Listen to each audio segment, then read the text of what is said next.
brought him on the show before. Have you? I'm only on episode like 24. Damn, you're hella behind. You got 50 episodes. She was working here, and so like she always had the music, so I couldn't listen on Spotify ever. So. Oh right, she's moving back, huh? Yeah, she moved back already. Already? Yeah, Damn. Yeah. What's up, guys? Welcome to another episode of the OAP podcast. Brought to you by your host, Brandon. Joining me is my lovely co-host and my other lovely co-host, Jackie. The baby's in here. They're behind the scenes, though. But joining me is a very special guy who I met a year ago now, I think, right? And he's a great guy, and so I'll let him introduce himself and kind of what he does now, or what he is planning to do now. So. Well, my name's Tracy. I am a former Airborne Ranger, qualified infantry sergeant. I've had a heavy combat tour in Afghanistan.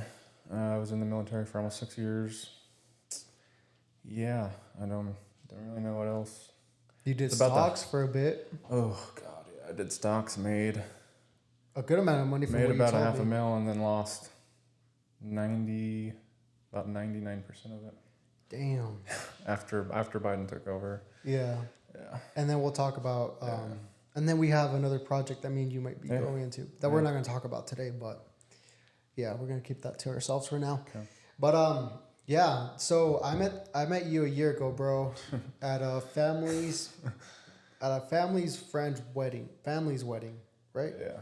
You would say, and I specifically targeted Tracy in a way that I made it very obvious that I was really interested in who he was and knowing about him. So, do you want to tell how it kind of came up to you and met you and whatnot? Yeah. So like early when you guys started doing these podcasts, you gave me a couple shout outs, and so like now that I'm finally on the show, this is like episode like within the first 3, I think. Mm-hmm. You gave me a couple shout outs, and I was curious shit. if people were like, I wonder who that guy is. Well, that's me. And He's the one that freaking told me I look like shit and that I needed to get my shit together. Yeah. We'll talk about that phone call in a bit too.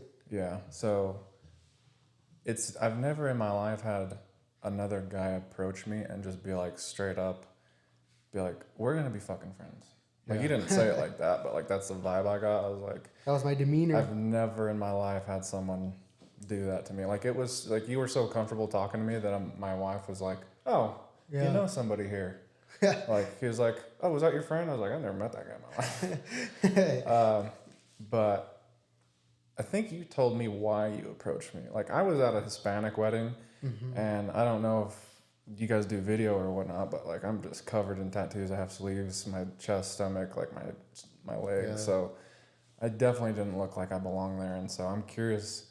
I think we talked about like why you approached me, and I'm curious like if you should tell your listeners why. Yeah, so it was a Friday evening, the first time I saw Tracy, and he was wearing like these shorts, right? And this like basically we're talking as if we were like in love, dude. It's kind of getting the vibe from that. I'm getting that vibe now. So I sat in the car and I told Jackie, because they were doing like the bridesmaid and groomsmen recital to how like things were gonna go on at church and whatnot. And so it was like Friday evening, and I saw Tracy out there in his shorts, in a I think black shirt and whatnot, and I was just like, okay, that guy looks interesting. He looks out of the pack. And I told Jackie, she was sitting there right with me, and baby, I was like, there's something about this guy that makes me want to go talk to him. And I told her, I'm like, I'm going to go talk to him tomorrow. If I see him tomorrow, I'm going to go talk to him. And that's just kind of how I left it. And it was just like, it was just weird, you know. I just got a vibe, just like something that tells me I need to go talk to this guy and see what happens. So the next day we got there to the wedding thing, and I think it was after the whole church ceremony and whatnot that I saw you outside. And I was just like, I don't know. I've always been like a people's person, but for me to go up to you that way, like it took a lot out of me, because I had to work on that, and I was working on that for a lot of years. So when I went up to you, and I was like, okay, how do I present myself, right? Because I want to come off, because at that time I was doing a business, and I was like, I don't want to come off as a business guy or like trying to get you into a business or things like that, right? I didn't get that. So I just went up to you and I was like, hey, dude, what's up? My name is Brandon. What's your name? And then you're like, Tracy. I'm like, nice to meet you, dude. And then we just kind of kicked it off from there, right? And started talking. Yeah. And then I don't remember half that conversation, but I just remember afterwards we went to the reception thing, and then you're like, yeah, when you get there, let's sit together. Yeah. And we did. And we did. And then we talked the whole night. Yeah. Yeah. It was like I've never had an instance with a dude where I was like, I'm gonna be homies with this guy, because like one thing about me is like I don't fuck with people anymore At all. I don't talk to people, and the reason why I don't talk to people and I legit don't have any friends here in Idaho. You're my only guy friend here now.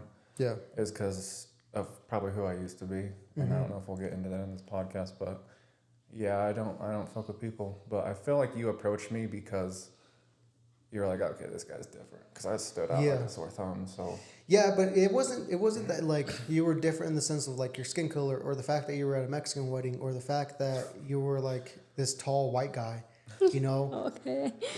And I'm like, and then I start going to with all the tattoos, and you know. No, it wasn't because I don't know. It was just like like ever see someone and like you're like, I just, something about that person needs me to go talk to that person and see who they are. Just the vibe. Yeah. I think it's rare, and I think it's something that if it's something that catches your attention, your eye that much, you need to pay attention to it. And ever since then, me and you have been fucking. Yeah, we've been great friends ever since then. So then we talked all night, and then we started talking about how I owned a business, and then how you went into stocks and made a good amount of money. And I don't know if that was before or after you lost the money or whatnot, but this year, I can't remember if it was last year, I think, that I lost $570,000. God damn. Yeah. It's $500,000. Which was about 99% of everything I had. Wow. Well, yeah, because I remember I was telling you that night, and I was like, yeah, I want to get into stocks. I want to get into something, I want to build a business of some sort, and I don't know, just, create a better, and the whole time we talked about creating a better lifestyle. Yeah. It was just about becoming better as people, and then creating a better lifestyle and a better life. And we talked about a lot of different things. And so, in that time I was looking to step away from the business I was in and kind of figure out what I want to do next. And so stocks was one of those things that caught my attention. And I remember at work, there was this person there who I told you about, who stepped away from stock, or who stepped away from her job to do stocks full time because he was doing day trade or whatever it was.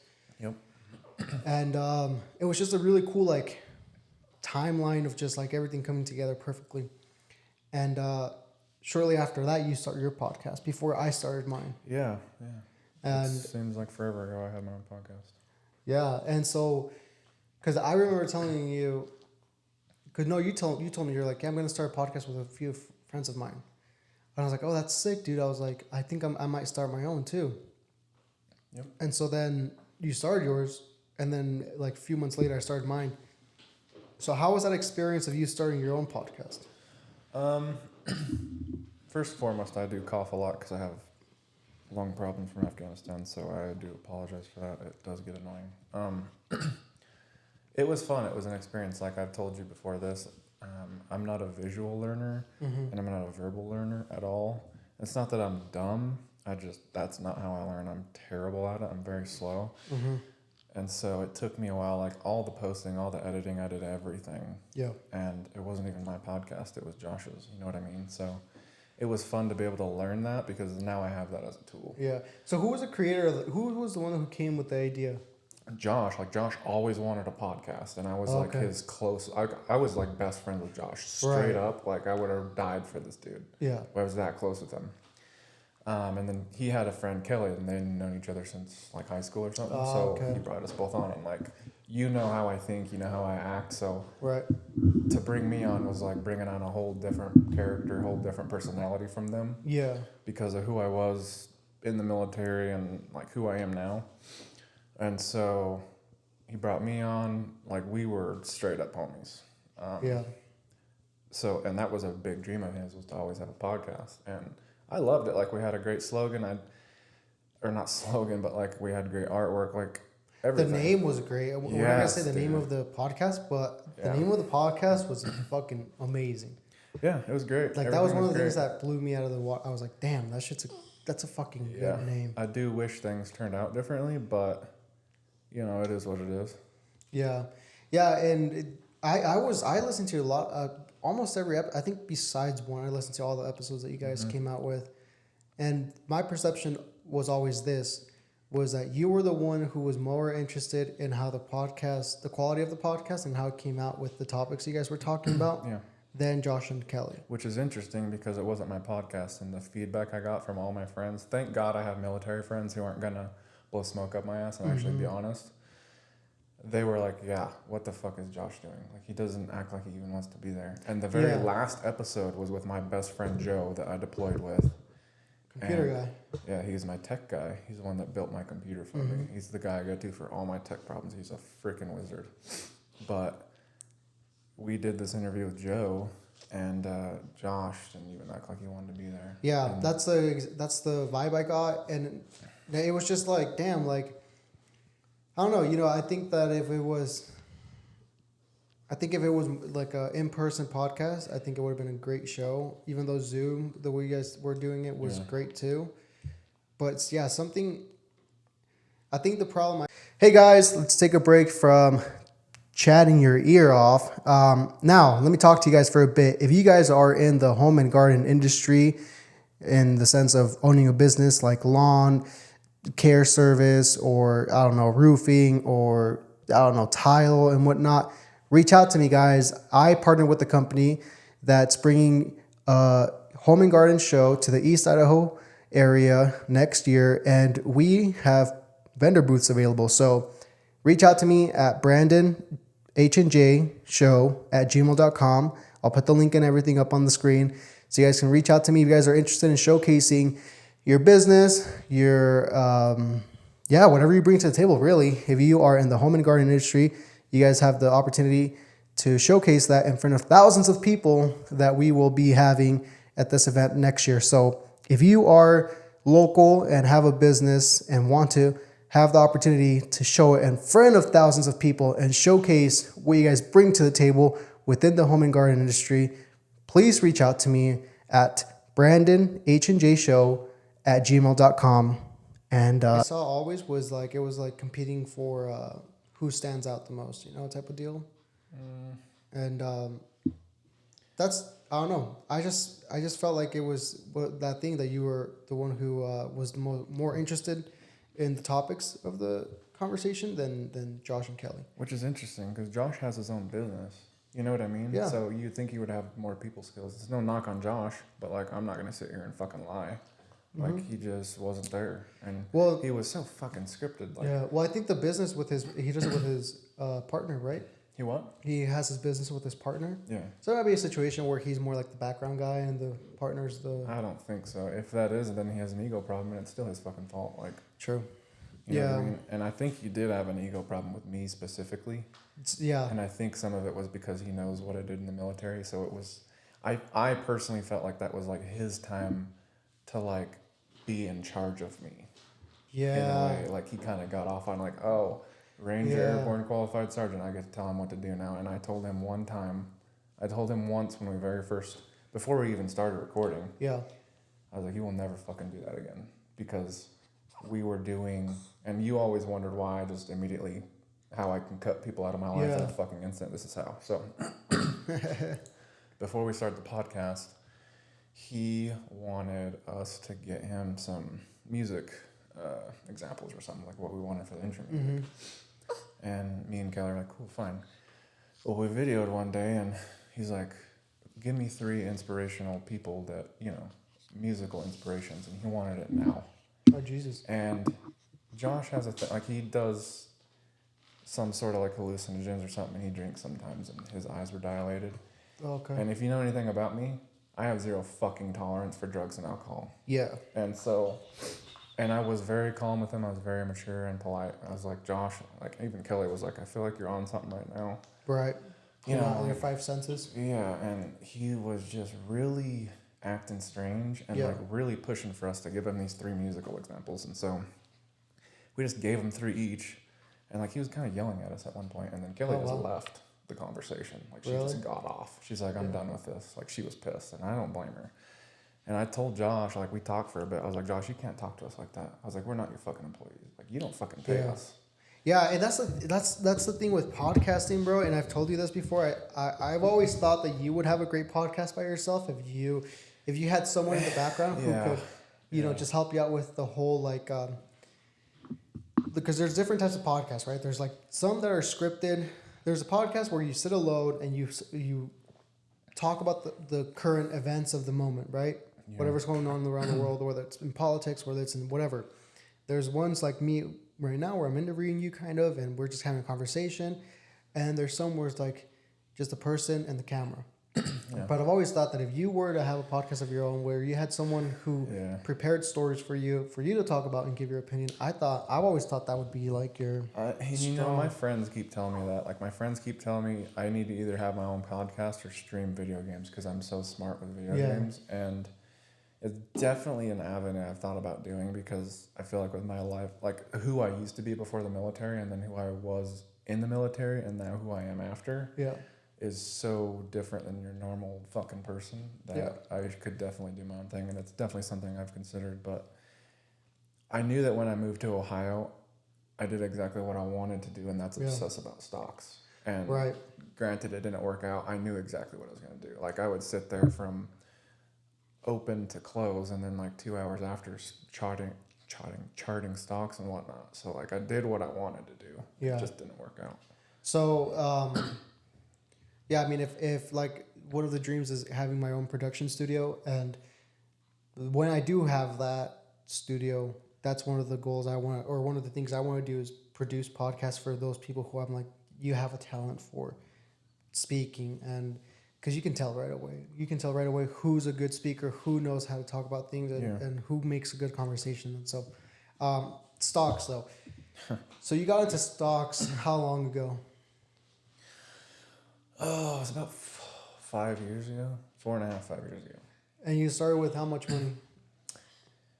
Your first investment, how much was it? About $35,000 because I had just got a lump sum back and I paid off some stuff and I put 100% of it into stocks. Yeah. Yeah. And then from that 35, you grew into 575. Almost 600,000, yeah. And in one day I made almost 80 grand, but that was because I had exited some of a position that I was in for months, about 5 months, you know. So this has always been my question with stocks. Mm-hmm. Why not pull out when you that one day in your stock worth has gone up to 80K? Why not pull out those 80K and It's a question of how far does it go and when does it stop?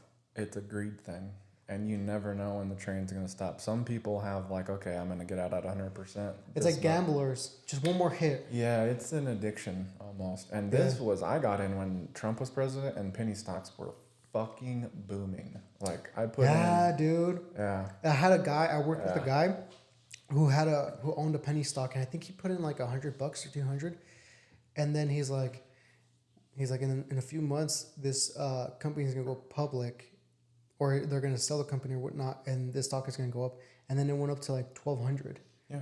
And off a penny stock. It's a common thing. It used to be a common thing when Trump was president, but not anymore. Well, yeah, I mean, the economy right now is shit. But it's not that, but SEC came out with a rule that you couldn't do certain things with penny stocks, and people just started liquidating penny stocks, and now people it's hard for a penny stock to run because people just dump it now instead of let things They just lift it up, dump type of deal? It's not like back when Trump was president, it was common for things to see 1,000% returns, but it's not a thing now. So wow.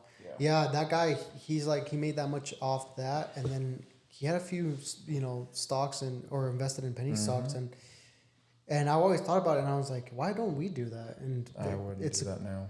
Yeah, I mean now what I've heard could work good is I don't know what they're called, but I heard about these stocks not too long ago. They're like half stocks basically, where like let's say Apple, instead of buying a full stock of Apple, you can buy like half of a stock of Apple.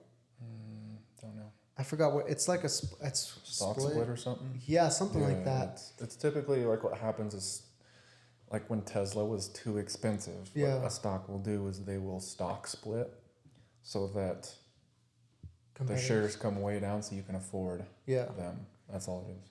Gotcha. I think the game or the long run with that is the game with those stocks is like the long run, you know. Yeah, I guess that's whatever. And then the other one is like, is it called Fairfax or you know what I'm talking about? Fuck, I don't know. I'm not too much into the stock world like that I would know or remember the stocks. But you got up to 500 and then you didn't pull out. So or how I mean, I was in. So here's what happened. Yeah, walk me the day that you saw in your stock account 575. It wasn't like that. I had multiple stock accounts, but my main stock account at one point had $340,000 in it. And so when you saw that, you didn't think, I should probably take this money out. Oh man, I should probably sell. I know you think about it now. Dude, as like a regret, but it helped me so much just not give a fuck about money. Yeah. Because especially who I'm married to, she didn't give a fuck. Yeah. She didn't give a shit that we had that much money. She was just happy for me that I that was able paying to off. accomplish that. Yeah. But she didn't fucking care. Like she still don't care. Like, Right. But it's tough because that account now is worth $10,000. Well, it's still 10K. But Yeah. from 300 though. From 340, you have to think I lost 10 years worth of work in a few months because like that one position. So here's how it started. Like I was in this day trading group, just like scalping. So you buy at a support and sell when it goes up 10 or 20%. Well, this guy mentioned that this stock got news or something happened in the stock ran like over 100%. And I was like, okay. Yeah. And somebody posted something about these people on Twitter that's what they would do. They like were in these stocks for swings for thousands of percentages. Like, okay, well, if they can do it, I can do it. Yeah. And I found this Discord called D-Lars' Discord. And back when things were great, that's where we were. Like ATV Gay, it ran from 0.01 to 0.32, which is over 3,000%. Wow. You know what I mean? Yeah. And that's the one I made $164,000 on. Yeah. And I put about 30 grand in. Damn. So that's a hell of a return. Yeah. And there was one stock PVDG that I put 3 grand in and I made 30 grand. Wow. Yeah. Because I remember I went to you with the stock, a Rumble stock. Yeah, I remember. And I was like, it was like $20 a stock or a share, whatever it was. Yeah.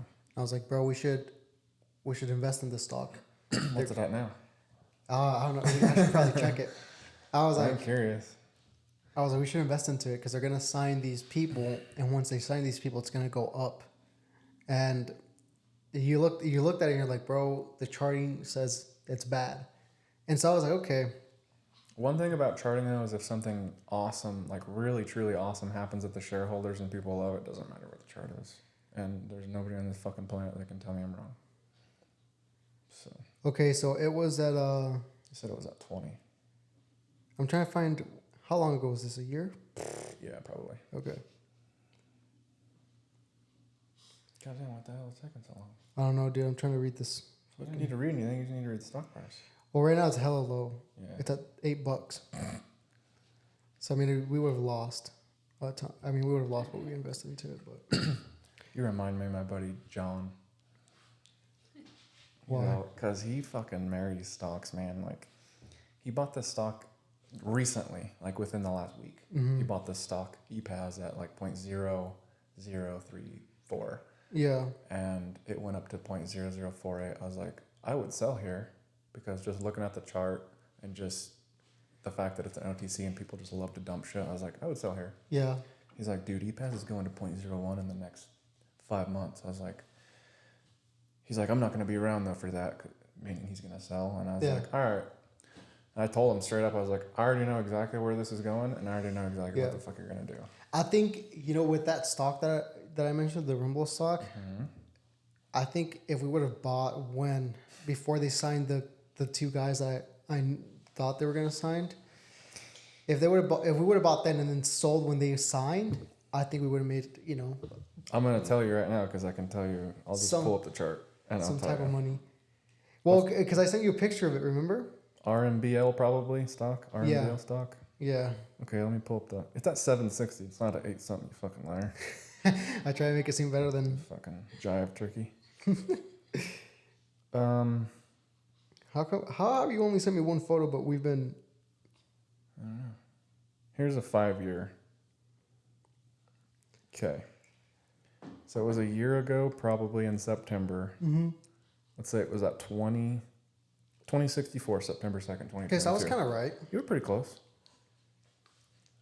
And then It never went above that ever again. Really? Ever. Oh wow! So now it's like down. Hell Got yeah. him. Thanks for playing. Yeah. Well, shit. We would have lost money then. Fuck. But yeah, I mean, and that's the thing with stocks. Like I've always, dude. Like I didn't get into stocks, but I started learning about them a little bit when I would see on TikTok. Like this one guy, I remember he's like, I made $100,000 off stocks this year, and then he's like, and then this and that. I'm like, okay, well, Very possible. how? I was like, like, what makes a good stock investor? Nowadays, you have to really know what the fuck you're doing because penny stocks are not what they used to. Dude, when Trump was president, you could throw $100 in a fucking penny stock and the president would fart or poop and it would go up 200%. No shit. Damn.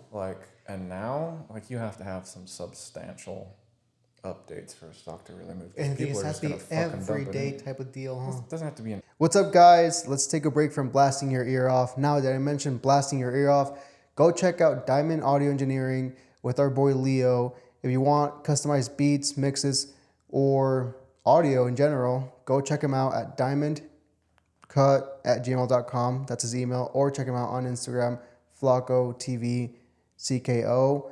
I'll spell that out for you guys.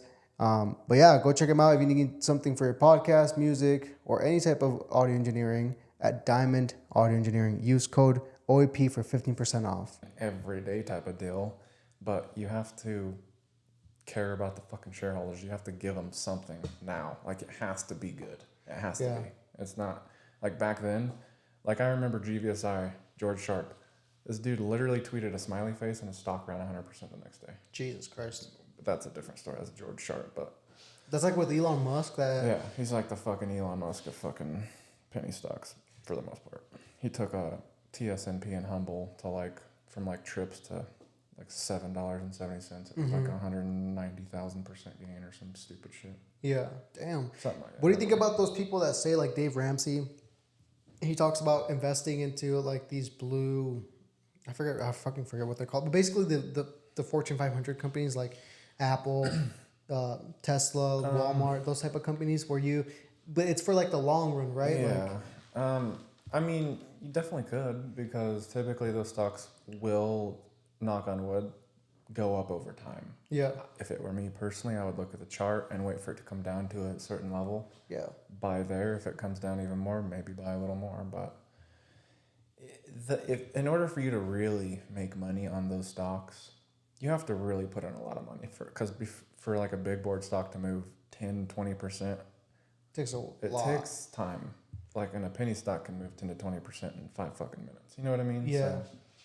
So it's good for a long-term portfolio if you believe in the company and the vision of where the company's going and you buy at a good level. But if not, that's not my thing. I would rather, I'd rather swing for 100 to 400% gains over a month or two. Yeah. Than wait 5 years for 20%. You know what I mean? Yeah. So. Damn. So you haven't looked into stocks lately? No, because penny stocks, like I said, they just get dumped so fast that it's just not worth it for me. Yeah. Do you think the GameStop incident had something to do with that? No, what had an incident to do with the penny stock thing is SEC came out with a rule. So a penny stock that's not pink current, you can't buy those anymore. Oh. Unless you're a Canadian. So Canadians can buy expert market stocks. You can't do that if you're American, which is very interesting. Yeah. And once they did that, dude, penny stocks just tumbled. Yeah. Well, I think because a lot of the investors or stock players are American. Well, one thing is that was a catalyst, was to buy a stock that was an expert market and wait for it to become pink. You can't do that now. You can't buy expert market stocks. So people were just fuck penny stocks. Yeah. So like people had lost so much money that people get really nervous when their stock has been running for X amount of time, or so they just dump it. So yeah. things don't Like that work. guy I told you, dude, that with that penny stock, because he told me, he's like, yeah, it's up to 1,200 now, and I only put like $200 into it. I was like, pull out. Like, why don't you pull out now? He's like, oh, I'm gonna wait till next year because that's when they're gonna. The company's gonna. He's swinging that thing. Yeah, he's like, that's when the company's gonna go like sell or they're gonna come up with this new product that's supposed to do really well and whatnot. How's he doing now? I don't know. I haven't asked him, but I don't think he pulled out. I think he's still holding on to that. Well, just like my buddy that was in EPAS, he bought it like 34. It was up to 48. I was like, I would sell here. I would definitely sell here. And it ran, and it's in the 20s now. And he's like, oh, I should have listened to you. I should have. I'm just like, yeah. Then you have a fucking game plan here. Like if you're swinging it, fine. That means you're waiting for a major catalyst for it to really go. Yeah. But if it comes down and you're swinging it, don't get pissed when it comes back down. You know what I mean? Like, it's gonna come crashing down. Yeah, it's a fucking penny stock, and it's 2023. Trust me, it's not gonna run that fucking long. Yeah. So, talking about your not history, but your time in Afghanistan. Best year of my life, and really? A lot of people don't understand that. And okay, I want to ask you this. This is the question I've been wanting to ask you all day, and I was thinking about this question since I woke up. You were close to death in Afghanistan, right? Like, in the sense of like you could have died any day that you were there. Oh yeah. Right. You saw death, meaning from the other team, from the same team. Every time somebody died where we were at, I was in a firefight, so I didn't see it firsthand. Right, but you like lived. Like death was right there next to you. Yeah. How has that changed your perspective coming back to the States now? And seeing some of like the chaos going around. How we live here in America is so fucking pathetic. It is the most pathetic fucking thing I've ever seen. Yeah. Coming back was the hardest part about deploying. Because like when I was over there, and boy, I could really talk about this for hours. Yeah.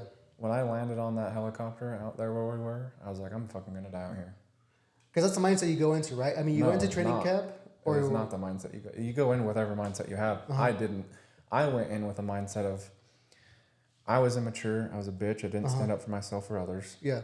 I was passive, and I wasn't a man. And I knew that, I knew deep down in my fucking heart, if I was to ever become the best version of myself or a version that I could be proud of, I had to put myself in uncomfortable situations and I had to suffer. Right, but that was going into training camp? I was just going into the military in general. I'd never even thought about going into the military. Yeah. It was never a thought. But you went into it because you wanted to change who you were. I went into it because I got fired from a job I hated. Oh, okay. And that's when I was like, what now? I was so immature, I had no motivation. Yeah. I don't like using the word motivation because motivation is shit. I had no drive, I had no aspirations, nothing. So when I got fired from this job I hated, I was like, it clicked. Right in that second, I was like, this is my life. I was like, I'm going to fucking take whatever job comes my way for the rest of my life until I get fired from these jobs because I'm too fucking much of a bitch to quit if I don't like it. And I'm too much of a bitch to do something uncomfortable, something I don't like. Right. So in that exact moment, driving away from that job with my dad, I was like, I'm going to join the military. And that was it for me. Gotcha. But what was your question again? I'm sorry. Yeah, I go off on tangents. So death. So Afghanistan. So okay, so you step foot on the helicopter, you land in Afghanistan. Yeah. And you know I could die today. When we landed where we were at a place called Kot Belo. It was in the middle of a bowl, so it was just surrounded by mountains. So Jesus Christ. I got out of the chopper, and it's just my platoon. Yeah. We're not at some big base. And it was my platoon and the Afghan National Army there at the ANA on this little post. And I was like, I look around, I was like, I'm going to fucking die out here. And then it wasn't until like the third or fourth firefight where I just mentally was like, okay, you'll never see your parents again. You will never... Jesus Christ. Like, you'll never see your friends again. Yeah. Like, that... And I've always told people this after I joined the military. I'm getting chills just talking about it because it's so fucking cool, but... Acceptance in life can change your fucking life. Because when I accepted death, dude, it didn't fucking matter. Like, you want to fucking shoot. Mode. Like, it doesn't fucking matter. Like, there were times where bullets were zinging by me and hitting the rocks behind me. You don't fucking care. Like, if you accept death and you accept things like that, like, it made it fun in a way. Like I remember there was, and I'm gonna fucking go off on stories, but we were the most attacked base in South Afghanistan that year. We were the most ammo used, the most, like just to come out to our base to drop mail off, you had to have an armed escort, which was an Apache or a Kiowa helicopter. You had to have two of them. You had to. We had a helicopter get shot down, but we hadn't gotten a firefight in a few days, and I was like, man, I was changing guard duties with my other team leader because I was a team leader. And I was like, man, I really want to get into a firefight. And the next village over was like 900 meters away, and we saw this red rocket go in the air. And I was like, what the fuck was that? Right. Like, we saw it go up. It was crazy. I'll never forget this. And he was like, a flare? And I was like, a fucking flare in Afghanistan. And then that was a mortar that the Taliban had shot at us. Oh, shit. And it hit, I got goosebumps all over. It's so fucking awesome. And it hit our goosebumps. It hit our base, and I think that was the one that hit our arms room and blew up right under one of our squad leaders that was just got off Skype with his wife. Holy and it blew, like the fucking rocket came down, and no shit, like if you were my squad leader, it came down right here, went under, like it blew through the floor and blew up right under him, and nothing. He didn't die? It was the craziest shit, dude. Like he didn't die. He was for sure. We were like, he's dead, and nothing happened. Jesus Christ. Fucked our arm, dude. Our arms room was fucked after that. We actually turned that arms room into a gazebo because it was so fucked up, and we moved our arms room. Damn. But and another cool story was the dudes had their TV set up in the DFAC where we ate, dining facility, DFAC, and they were playing Modern Warfare 3, which was huge back then. This was 2011, and they threw a grenade on the game, and it blew up right when we got attacked. Oh my god! And they didn't know because they thought it was a video game. Yeah. They kind of had that moment of like, that was pretty fucking loud, and then they see everybody getting their shit on and running around, and they're like, oh fuck, you know. Yeah. So, yeah, that's a cool story. Fuck, dude. So okay, so it took you a couple days to get into the mindset of just acceptance. Like, I can die. I might not see my parents again. And then it was kind of a mixture of that and like when you get shot at so many times, and because like, make no mistake, war is not glorified. It's not great. I'm like, by nature, I'm very passive. I'm very immature. I'm very affectionate. I'm very emotional. Like, me by nature is not a good person. The me I am now is somebody I've had to wire myself into being. Right. And that helped. Yeah. So like, I don't glorify war at all, but it helped me become who I am.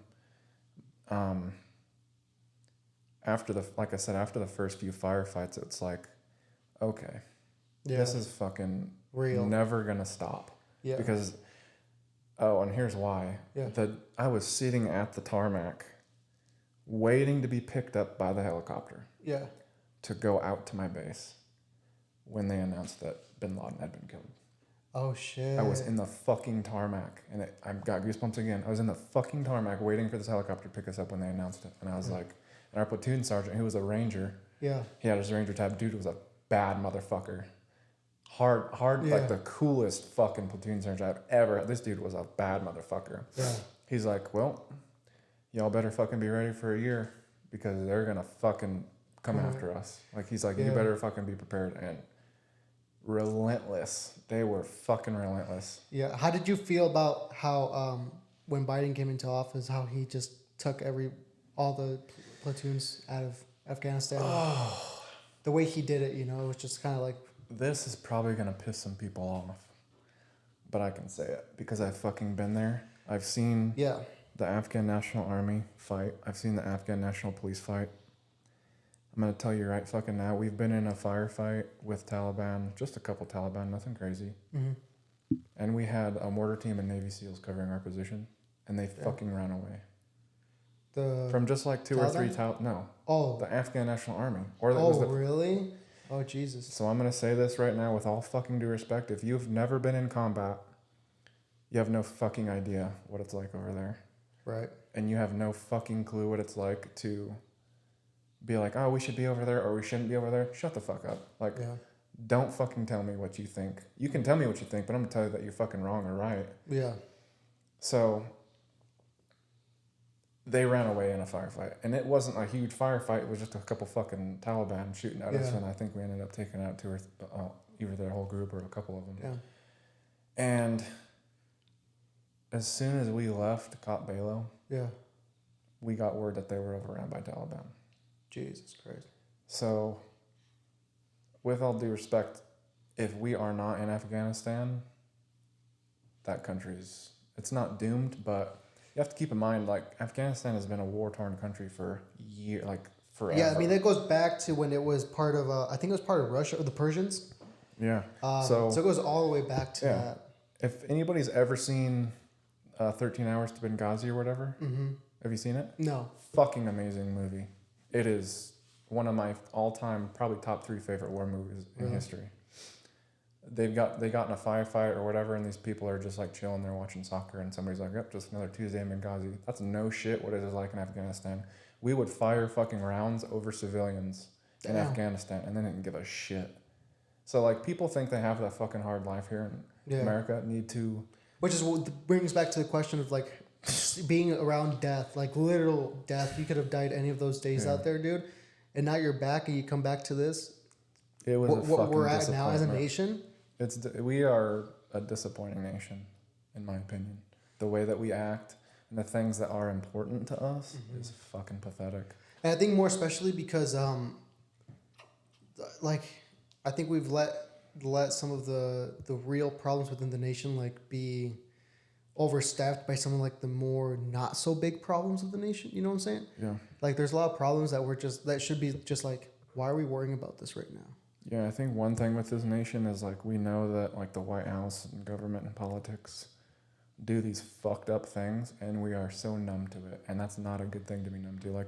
Like when you hear about, like, Biden and his people having crack in the White House and nothing happens, it's like, oh yeah, big surprise, no big deal. Yeah. Like, and then we just move on the next day, it's like something new. It's like... Or how Hunter Biden was an asset to Ukraine. Yeah, it's shitty like, that we become so used to that. Like it saddens my fucking soul to see where we are. Yeah, what saddens me, I think, is, like, how much there's, like, United States hate inside the United States. Does that make sense? Yeah, it's there's weird. There's no patriotism anymore. Like, it's very hard to find someone who's like, you know what, my country might be fucking, like, dude, I fucking love the fact that I live in a country where I can do these things. Yeah, absolutely. We have a lot of freedoms here, and if you don't believe me, go to Afghanistan. Yeah. So but it's I will say this, I'm going to interrupt you. Yeah, go ahead. The people in Afghanistan were so much fucking more happier than the people are here. That is so fucking sad, because they literally live in mud huts. Yeah. And they were so, like, when we got our supplies, because we were so far out there, we would have to have our supplies dropped in. So the locals would come and get our parachutes. And they were just the nicest people.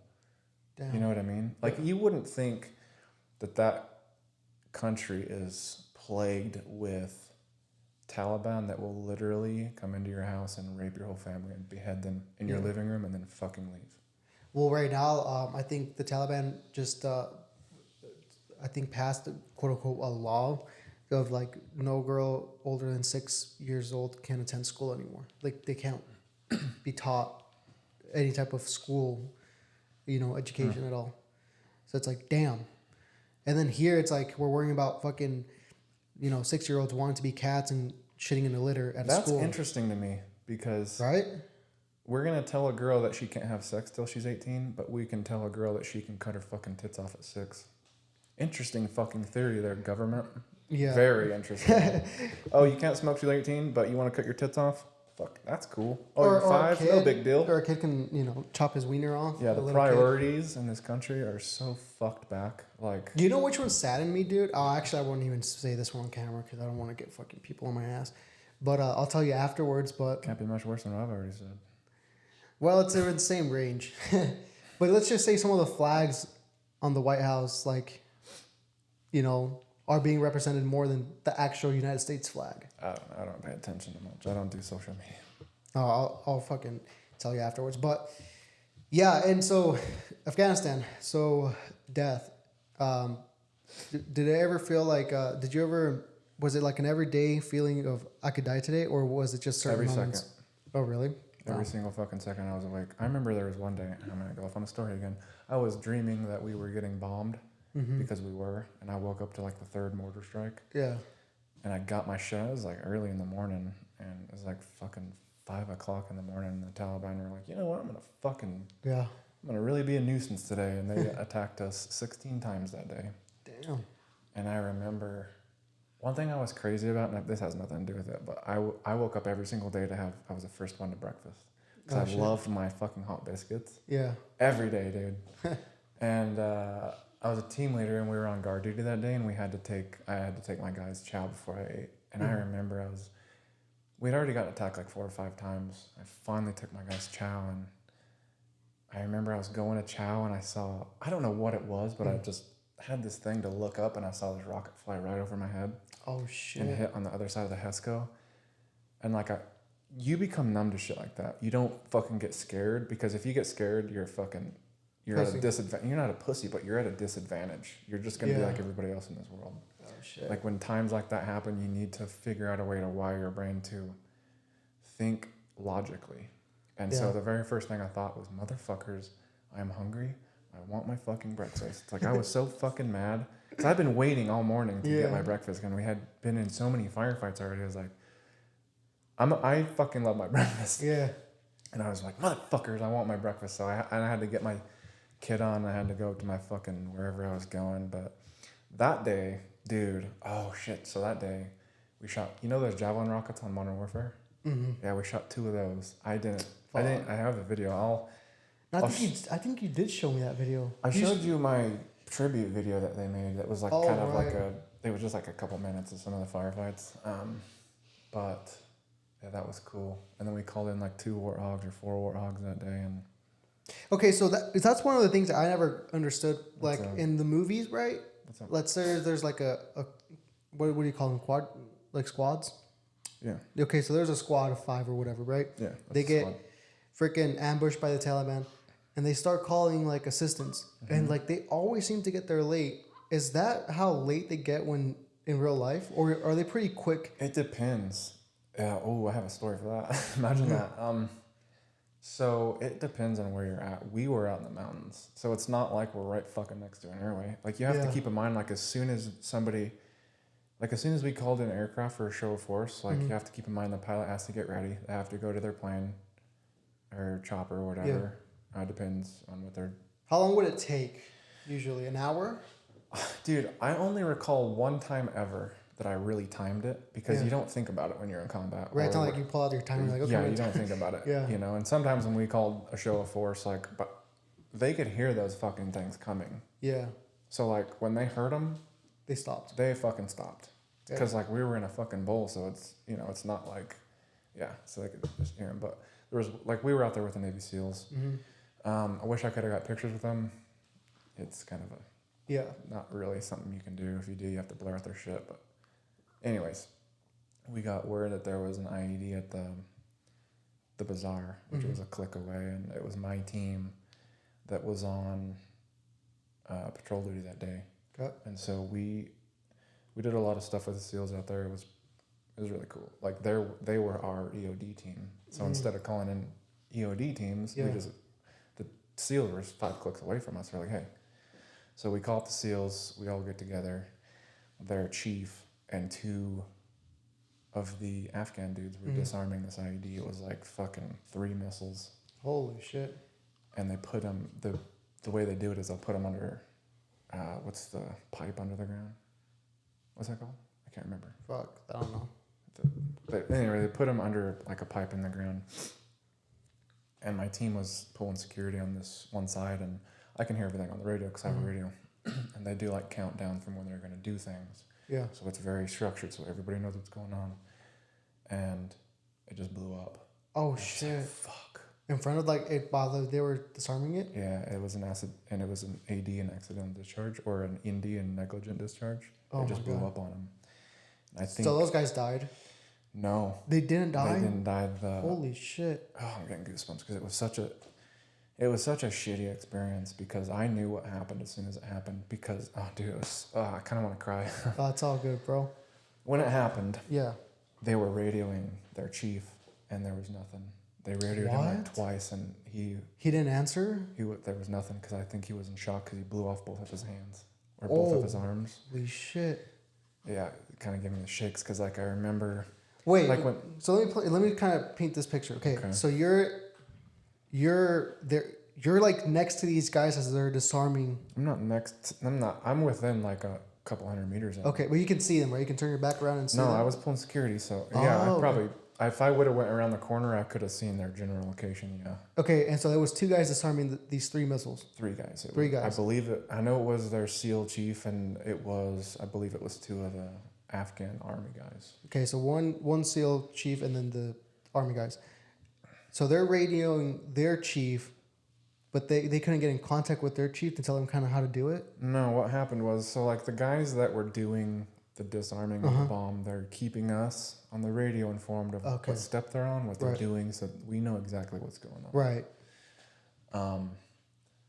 When it just randomly blew up, they were trying to get in touch with their SEAL chief over the radio. Like, gotcha. Hey, you have comms. And they did it like, I think 2 or 3 times and nothing. They fucking... And have you ever seen like movies where like the Navy SEALs are in these like dune buggies and shit? Yeah. That's a fucking thing. Holy They shit. Fucking cruise around with fucking miniguns and 50 cals on those bitches, and it's fucking as cool as you think it is. And they have like rocket launchers on them. They're the baddest motherfuckers. They're so fucking cool. Anyways, they tried to get in touch with them like 2 or 3 times, and like by the second or third, they didn't say a fucking thing, and they like just boogied with their fucking buggies to their fucking location. And I don't remember what happened to the Afghan National Army guys. I think I'll talk to one of my buddies, but he blew off his hands, and we had to call in a medevac, and it took him 45 fucking minutes to get out there for a Navy SEAL. So you think about how long it would take for them to get to us fucking regular infantry dudes. Right.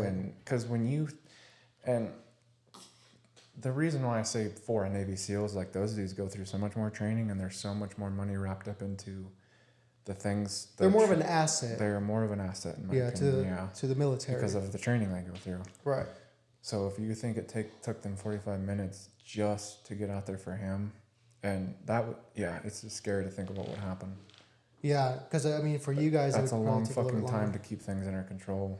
Yeah, if your hands blow up, dude, blood's coming out. There's no stopping that blood. An update on that, as I do believe he did survive. Holy shit! I believe he did, and it was a tragic fucking day, because you never want to see that happen to anybody in country. You definitely never want to see it happen to people like a Navy SEAL that have that much training. And because he just lost an asset to begin, and he lost his hands. Not only that, but speaking from a perspective of being in combat and being in situations where you love what you do, that dude's career is over. Right. How's he gonna provide for his family now? Don't know. Well, I mean, obviously he'll be taken care of, but his life will never be the fucking same. And I understand that that's what you sign up for, but that's not something that you expect necessarily. And when it does happen, it doesn't make it any better that you accepted that it could happen. You know what I mean? Yeah. That's such a hard life. Fuck. That went down a dark hole there. But I mean, and how many more times does that something like that has happened? I think more than people can count when we are at war, like Afghanistan, or in these other wars that we've participated on, where it's just like shit happens and you don't even. It's fucking war. Let me put together for people that have never been to war what war's like. A war is a human being or a group or organization of human beings hunting other human beings. That is what war is. Yeah. So all the time you are being hunted by somebody else. It's so tribalistic. It's so tribal. Yeah, in a way it is. What do you did you ever see of Taliban up close? I don't remember I don't really want to say this, but I'm going to say it because it's already over. After you get in firefights, you're supposed to do a BDA, which is a battle damage assessment. Mm-hmm. But you're supposed to go look and see who's dead. We got hit so many times that we're just like, we would just return fire and get in contact and get in these firefights. And then once it's over, we would sit there for about 15 to 20 minutes to see if they were going to keep going. Mm-hmm. And after that, we'd be like, all right, cool. Yeah. And go back to what the fuck we were doing. Gotcha. We just didn't give a shit. I heard a story, dude, about a guy who killed up close to Taliban, Mm-hmm. like shot him in the head, like Yeah. he was like that close to him. Yeah. And just remembering, and I think the way he explains it, and I'm not putting any words in his mouth, and I'm not, trying to be disrespectful, but I think the way, from what I remember, the way he explained is like, this guy was just doing what he was told what was told to do, Like he didn't think he was... Soldier or the Taliban? The Taliban. When he killed the Taliban and he saw into his eyes, he thought to himself, this guy is just like me. He's being told what to do, and he doesn't even know whether he's right or wrong, but he believes he's right because of what he's told. Yeah, exactly. It's just how you were raised and what you... So when the Taliban shoot you guys, it's not like they're like thinking, I don't think necessarily about being wrong. It's more like, this is my job in a sense. I'm going to say this. Or what do you think? The Taliban are a much different breed of people. Well, if you go to war with like a Japanese, Chinese military, people that have kids that go home and paint their fucking fingernails pink because their daughter thinks it's cute. Yeah. Okay. Yeah. Taliban will literally come into your fucking house and rape your kids and tell you that if you say anything, they will fucking cut your hands off. That's the type of people they are, and that is not a fucking joke. So they are a different breed of people. Yeah. Do you think what is a Taliban? Where does it stem from? Religion? I believe it stems from a type of religion. I know that like there's a certain religion over there where it's like, if you don't believe in our religion, we will fucking kill you. Right. It's like ISIS, Something right? like that, yeah. Where they believe in a religion too. If I'm wrong, I apologize. Yeah, guys, we're not... I don't mean to say I like know everything about that, but from my understanding, the way they view Westerners is like if we don't believe in their religion, right, as us as Westerners, like they'll kill us. It's weird. Something like that. It's a whole different thing, dude. Jesus Christ. Okay, well, to fucking lighten up the topic a little bit more, tell me about 75 Hard and how that's been. And then we'll talk about the conversation you had with me where you kind of just blew fucking smoke up my ass. Or I definitely did not. No, you lit up a fire under my ass, I should say. And I was like, okay, I need to get shit together. So tell me how you came across that and now you're doing it. So 75 Hard, I don't remember where I saw it. Like I try to watch some, I don't like to call them motivational podcasts, but like people that like former military or people that do things that are difficult. I like watching that shit because I like diving into that type of lifestyle because I never used to. And then I've heard about 75 Hard here and there. I saw people I know personally, instead of doing it, they tried it and they failed fucking over and over. And it's just like, whatever. Right. That's no knock on you. You had a fucking baby. So yeah. it's not yeah, like, I'm like, all right. It's not like you were just like, oh, this is hard. Fuck this. No. No, yeah. Like you had a fucking human being being born. So. Yeah. I was in the hospital for 3 days. Yeah. And I left like 2 times only. It's fine. The thing is, I'm not working right now, and how do I work? Like I have discipline, so it's not hard for me. Yeah. And that's not to say it's not hard. If you're somebody that doesn't have discipline, or you don't eat well, or you have bad time management, 75 Hard will fuck your life up for a good thing. For me, it was nice to just kind of get back into just saying, I'll do it anyway. Right. Like I don't know how. Like I wake up every single fucking day and I go for a ruck. Do I want to? Yeah. Fuck no, dude. My knee is so fucked. It's swollen. I'm tore my meniscus in Afghanistan. I have 2 fucking bulging discs and I have arthritis in my neck, back, and shoulder. And fibromyalgia. So I'm in pain pretty much 100% of the day from the time I wake up. No lie. But I do it anyway. You know what I mean? Because people that don't do that type of shit, they know what happens if you don't. You feel like fucking shit. You look like shit. Yep. You probably eat shit. Yep. You know, your life is just shit. And so I wake up every day, I fucking go for a ruck for my 45-minute workout. Yeah. Outside. Sometimes I do it with a gas mask and a digging bar. Which I saw, dude. You're like, I'm going to send you a gas mask. And I was like, dude, I'm not ready to walk around fucking it's not school as bad as you think it is. To wear a gas mask. By the way, I brought it for you. Did you really? Oh my God. It's not that big of a deal. I'll take a picture of it, dude, and post it. Do it. Like wearing it, of course. Duh. And then when I get my 6-pack, I'll take one just how you took one and send it to you. Okay. But no, it's not. It's everything I thought it was. I have this weird way of making things seem way like the worst thing ever, so that when I'm doing it, it's not that easier. Bad. Yeah. Kind of like what I do with Ranger School, but yeah, it's fine. So this is what I thought about it. Yeah. Because you think it's fine, right? Like you don't, because it's not a big deal if you really think about it, right? Like what it's asking to do or what the requirements are, they're not bad at all. Because like, okay, it's two workouts, 45 minutes each. You put them together, it's an hour and a half. You go work out at the gym for an hour and a half if you do cardio and a set of weights. Oh, okay. So I'm going to tell you what I hate about it. I hate drinking a gallon of water a day. That's everything as shitty as I thought it was going to be. Because when I first saw 75 hard, I saw that. I was like, dude, fuck that. Yeah.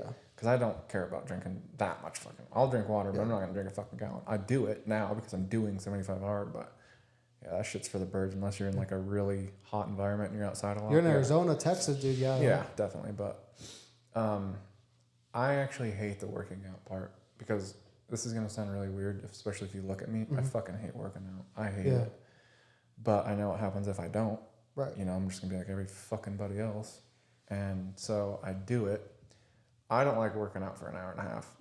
For me personally, I just don't fucking like it. So I've learned to like stretch my workouts out, you know, which I learned to within the first week. And I don't go balls out crazy because I did that a couple times during 75 hard and I was like, oh, fuck. So I was just, and it sucked for a few days because you have to work out every day. Yeah. So it was like some days I would really go stupid for an hour and a half. Yeah. Like doing pull-ups and shit. And fuck that. like I work out under the Twin Falls Bridge sometimes and I'll pull my body parallel with a bridge and it just shreds your whole body pretty much. Fuck. And for an hour and a half, that's a bit fucking much. Because your body is fucking sore for a few days. And so I've learned to just figure out how to do things to where I gain muscle and weight and, you know, in a slower pace. Yeah, it's not a sprint marathon, right? Yeah, exactly. Yeah, because I completed 30 days. Yeah. Fuck. 30 days, dude. When I stopped it, I was like, God, there goes 30 days of doing this shit every day. But what I learned, dude, was that in that time, it was like my lifestyle was, I was adapting my lifestyle and my life around 75 hard and what I needed to do. So I knew that if I didn't wake up, which happened a ton, and especially towards the end of the 30 days, dude, I wasn't waking up early enough in the morning to go on my walk or run. So I had to do it in the afternoon at night, like 8 p.m. Oh, fuck. Which towards the end, I was like, I need to fix this if I'm going to keep going because it's going to kill me. Because I would get home from work, go work out at the gym, come back home for an hour and a half, and then go on my walk. Yeah, I told you don't do that. Like, do them both back to back. Yeah. Or separate them enough where you have, you know, where you don't have to do them. Well, like for me personally, like I'm a very, like by nature who I really am, like I'm fucking lazy. Yeah. Very fucking lazy. And so like people who are lazy and overweight and lack discipline know what it's like to be me. Yeah. But the difference is I'll do shit anyway that people don't want to fucking do. That's why I look the way I look. That's why I walk the way I fucking walk and act the way I act. Yeah. Because I choose to be different. Whereas everybody else is like, oh, that's uncomfortable. No thanks. Oh, it's raining outside. No thanks. All that fucking bullshit. Like, I don't know how many times I've worked outside and it was just fucking pouring on me. Yeah. I do it anyway. Yeah, you don't care. And that's the same thing that happened to me. Like some days I was out early in the morning walking. It was cold as shit. And I was like, because it's starting to get colder. I'm like, fuck, I want to be out here. But the feeling you get afterwards, dude, it's such a huge payoff, bro. That it's like, damn, I'm ready to fucking start my day. And my whole thing with going into 75 hard, when you called me, dude, I was at work. I was probably getting to my heaviest I've ever weighed. I remember. And I had already told her, I was like, I need to get back into like dieting and eating good and whatnot. But the action behind it wasn't there. So my words that I was talking and saying were not there. Action tattooed right there. There you go. So it was just a matter of time where I was getting sick of being this person who was saying shit, but not being accountable for the things I was saying. Then you're just like everybody else. Exactly. Has excuses. And so I was like, I fucking hate that. And I started listening to, I found Andy Frisella's podcast, who is the creator of 75 Hard, before awesome. You called me. That's funny. And I started listening to it. I was like, fuck, this guy's just talking. He's talking shit to me, you know, in a good way. Like he's talking mad shit.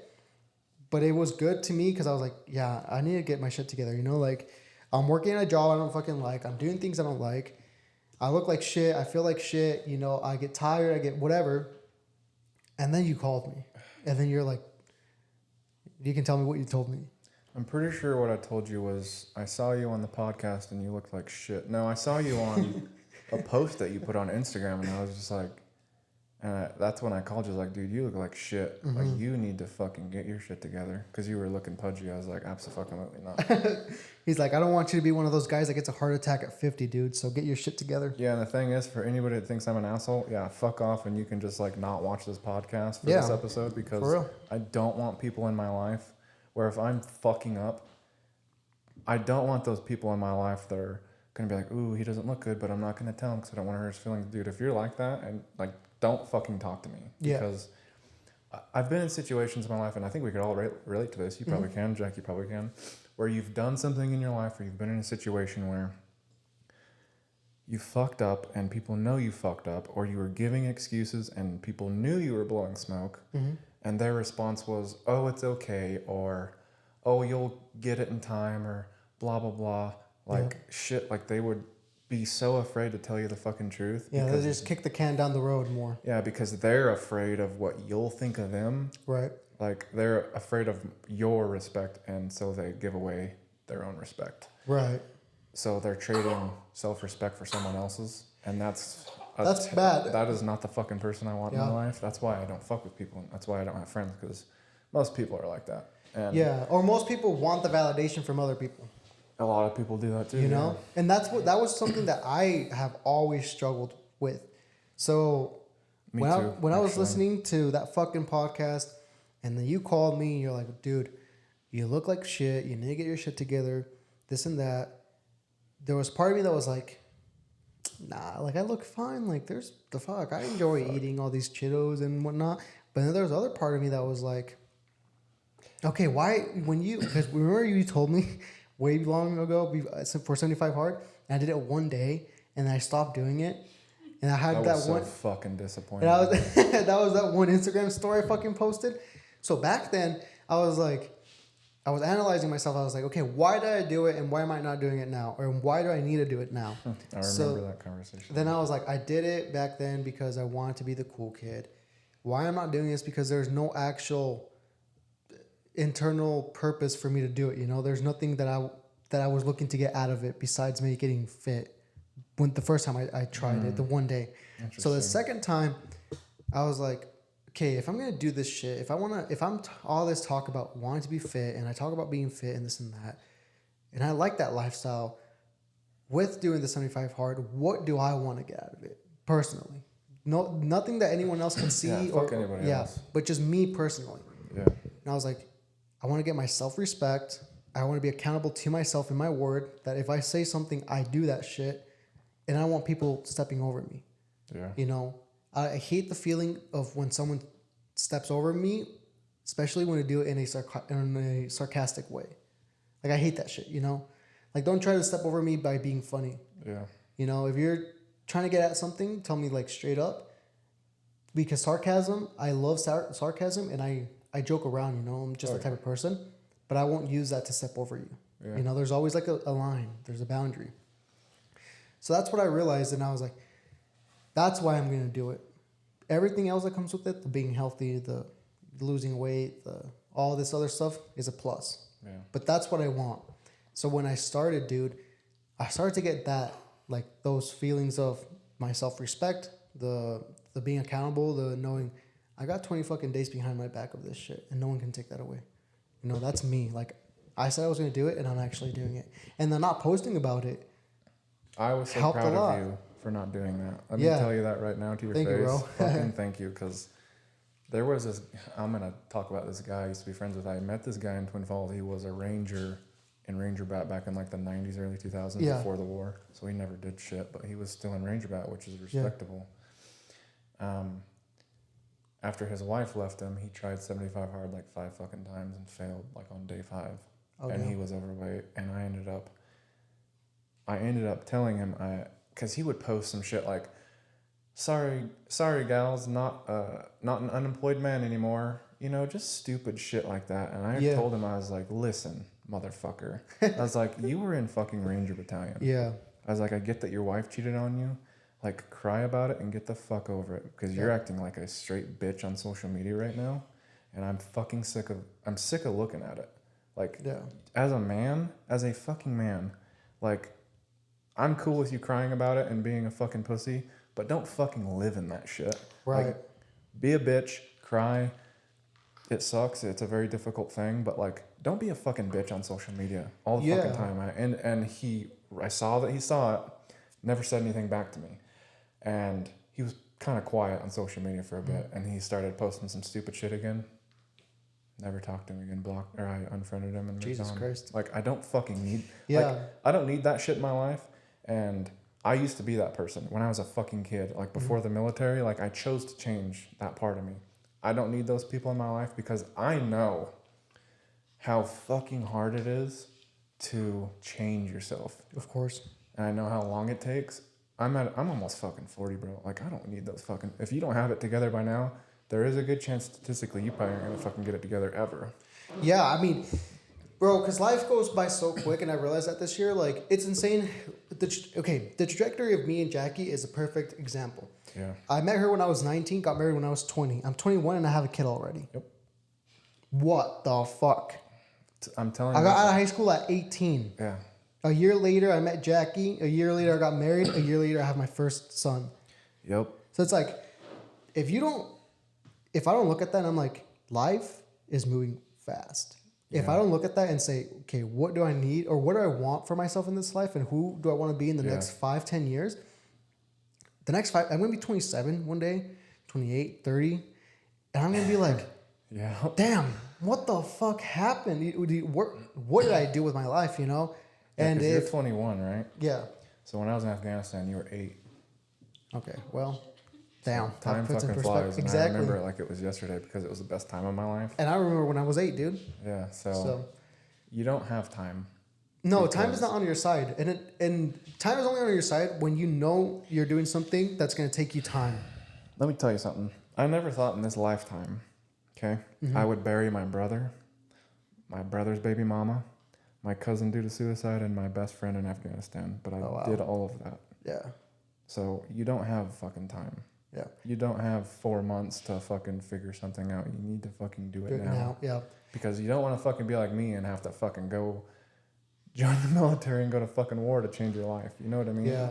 And you know what? And the thing too is like with 75 hard, what put it into perspective is that every day, dude, is like a new opportunity to grow yourself even just a little bit. Yep. And the way you do that, sometimes for me at least, it looked like this, like, you know, maybe not being on my, like, I know like now I struggle with this because it's a fucking addiction, you know, and social media is just so fucking addictive sometimes, dude. And I struggle with that, and I'll say that fucking openly here.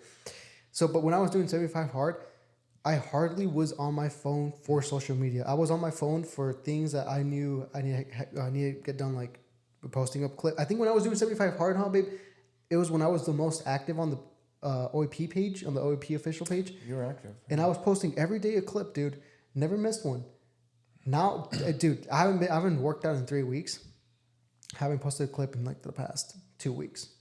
You see what I'm saying? Yeah. So it's like with 75 hard, it helped me prioritize and understand that I could die tomorrow by a crash. Something can happen to me. Yeah. You know, something can happen to my family, and it can devastate me. And so if I don't take today as a opportunity to grow in whatever area I want to do that in, whether it's maybe hitting the gym and hitting an extra fucking going up with 2.5 pounds, you know, on this fucking weight or whatever, then I'm not taking advantage of it. You know what I'm saying? Yeah, it's funny you mention that because Jackie, what time are we at? An hour 12. Hour 12. Ooh, we gonna cut this into 2 episodes or what? No, we're gonna go for another 20 minutes. Now we're 30. I was at the fair today, or no, the farmer's market, and there was this kid. You want a water, dude? I got my water right here. Okay. And he was like, he saw my Ranger Airborne tabs, and we got to talking. He was in. It's okay. You don't have to go get one, babe. He was in the You want one Wyoming. too? Okay. Can you turn the air on? It's a bit hard. Sorry, bro. Yeah, you're good. He was in the Wyoming National Guard, and I was like, did you go to Ranger school there? Because I always try to push that shit on people, and he was like, yeah, but I only have 8 months left. I was like, no, the fuck you don't. I was like, and even if you do, like, you have plenty of time to go. I was like, they pay you money to go get your fucking Ranger tab. You know what I mean? Yeah. Like, you're in the fucking military. Like, take advantage of schools. You know what I mean? Take advantage of that cool guy shit. Take advantage of fucking challenging yourself. And he's like, you know what? You're right. I was like, yeah, I fucking know. We ended up talking for a bit. I gave him my number, and I told him, ooh, and I'm going to tell everybody right now, the fucking Joe Rogan, David Goggins podcast, best podcast I've ever listened to in my whole fucking life. The things that David Goggins has done with his life, if it doesn't give you some drive to be a better person, then you're probably just never going to fucking do it. Yeah, you're not going to change at all. You're just too sucked into it. Yeah. Yeah, and that's what it is, bro. It's like, I think that and I'm going to get back into 75 hard. I already know the exact day I'm going to get back into it. So I'm just waiting really till this Tuesday to start it again. But when the last time we saw each other, dude, I started 75 hard the next day, and I almost had forgotten about it. And if it was me, dude, I would have been like, I can wait another week, you know? If I was to listen to my bitch voice, really. But I was like, no, I'm going to fucking do this shit. And I have a son coming in the next 2 months. I can get it done. Yeah. And I'm just going to do it. Thank you. Thanks, bro. Yeah. And so people need to adapt the mindset. And the thing is, it's so cliche. There are a lot of cliche things that work, just like the mindset of just do it anyway. Like people really think that if they see me out there rucking in a gas mask in a digging bar and it's raining, like, oh, he's just always had it easy. He knows what he's doing, and he has all this motivation. Like, no, I don't want to fucking be out there doing it. Like, my knee, I tore my meniscus in Afghanistan, and that was 13 years ago. My knee is so fucking destroyed now, and I need to have surgery. I'm going to wait till after 75 hard. Like, I am in so much fucking pain every day out there. Yeah. But I don't want to try 75 hard. I'm going to fucking do it. And that's the mindset that people need to have, but they don't, and they don't understand that. Yeah. And I was telling you, it's crazy that we're talking about, like, the do it now. I was talking to my godfather a couple weeks ago. And I was telling him, I was like, I need to do something with my life, you know? And this is when I had the whole idea that we talked about the river last time we saw each other. And I was like, I'd rather right now give 5 years of my life to a business that's going to be my own. And I'm not saying I'm quitting the podcast or not. I'm saying in addition to the podcast, right? Because the podcast is taking its time. It's one of those that you have to nurture it and let it kind of grow. It's like a bamboo stick, dude, you know? So you kind of have to water it and then just kind of let it sit. But I was like, I want to put my time now that I'm young. I have youth on my side, and I have a supporting wife, you know, and I have a baby that's on its way, which the baby was there already. So I was like, I already have my son. So I was like, I'd rather give 5 years of my life right now to a business that can, provide my own schedule, right, of work, more money. And the goal for me is for Jackie to be a full-time mom, you know? So I'd rather give my years now and miss, quote unquote, my son's baby years, I guess, maybe by not being home so often or working late or whatnot, then have him be 7 and maybe still be working at a job where I can't take him to school, where I can't take him to his games or be there for his practice or whatever the case is, and Jackie still have a job. Yeah. Does that make sense? Yeah. I mean, I encourage you though, because I've seen so many parents be like, yeah, I worked my life away when my kid was young. I encourage you to find a good balance, not a balance. I encourage you to find a good balance, because I would really hate for you 10 years from now, look at your kid and be like, fuck, I wish I would have not worked so late. Yeah. And I imagine you guys are going to have another kid or two. So, or another one is the plan for now. I mean, I don't know about 3 yet. And I'll also say this, the fact that you have a wife that will work and is supporting of you, you are already a million steps ahead of some other people. So. Yeah. But see, that balance, dude, if we talk, that balance is hard to find, I'm not saying it's easy, but you need to do right. It. And I don't think people understand that there's because I think a lot of people go into like, okay, I'm going to do this fucking challenge or whatnot, or 75 hard or whatever, and go all in, and then they forget about their personal life. Well, that's their own fucking fault. The good thing about 75 hard is it'll teach you what your priorities are. Like you can still do 75 hard and have a life, but this will give you an opportunity to figure out how to do that. Yeah. That's not saying do 75 hard and do only that and focus on only that. But what I will say from doing it is focus on that, but you can also focus on other things. It's not like you're so one-dimensional you can only focus on just that. Yeah, that'd be terrible. Yeah, because then after 75 hard is done, things become easier for you. When you go through something that's terrible, and 75 hard isn't terrible, but when you go through something that's very time-consuming and takes a lot of your focus and drive, when that thing is done, life is easier. Yeah. You know what I mean? Like after Afghanistan Ranger School, fucking things were way easier after that. And that's because I look at like Andy Frisella, I look at David Goggins, Cam Haines, Joe Rogan.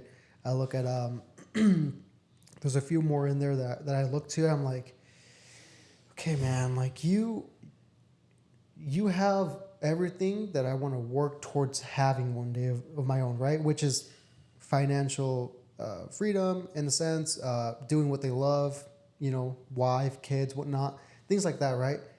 And a lot of people that I know of, and I have heard, like in my personal kind of, that I know of, they've all been like, oh, I don't have time for this. I don't have time for that. And then I look at it, I'm like, okay, but how does like Joe Rogan have enough time to do what he loves to do and have a balance within everything? But then like you, who has one job, don't, I'll tell you exactly what it is. It's called priorities and being comfortable.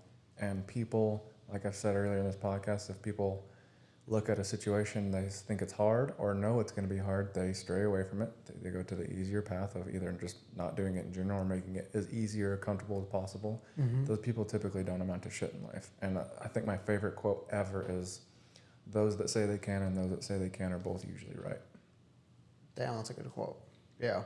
Because that's what I look at. Yeah. I'm like, okay, I can have my time with my wife and baby, enjoy them. I can have my time at work, which I need to for now, and then I can have time for what I like to do in regards of podcasting, building a business, and then fitness. Yep.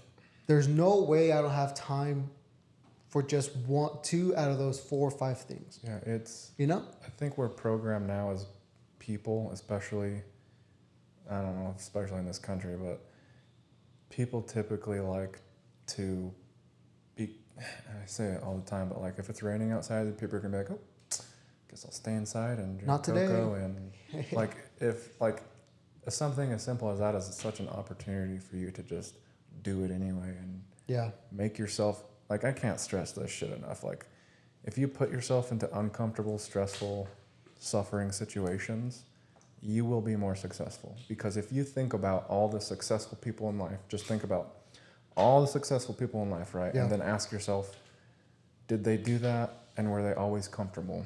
And the answer is abso-fucking-lutely not, but they had a vision and they had things that they wanted to accomplish. You cannot accomplish all those things while doing it when it's only convenient and comfortable for you. Exactly. And it really is that fucking simple. It really is, dude. Like, I've tried so much shit in my life, dude. I'm like... Yeah. I feel like people really go through life holding their breath, and when they're like 80 or 90 or 70 and they retire and they're like, oh, thank God. And then they'll be like, but I wish I would have done some more. Right. Yeah. Don't fucking be that person. I mean, you're like 2 quarters into life, dude. You got a good 2 quarters left to go.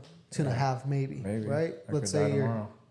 Right, but 2.5, I mean, I think the life expectancy now is like 76 or 80 years old for a regular person. Life expectancy for my brother wasn't 76 when he was murdered, so. Yeah, dude. Now that's a crazy story that we can touch in another podcast if you feel comfortable with. I'm comfortable with it. I mean, no, we'll see if the people react to me as well as I think they will. Well, dude, I truly appreciate you as a friend, though, because, like, out of all my friends, bro, that I've had close in my life, I think you have been the only one that has told me straight to my face when I'm fucking up. Yeah, and... Without me, like, necessarily telling you. You know what I'm saying?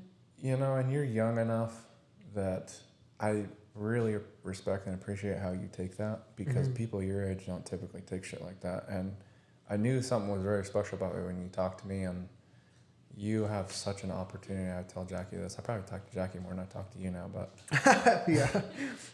I told I don't know if I think I told Jackie, but you have such an opportunity with how mature you are and like the drive that you have.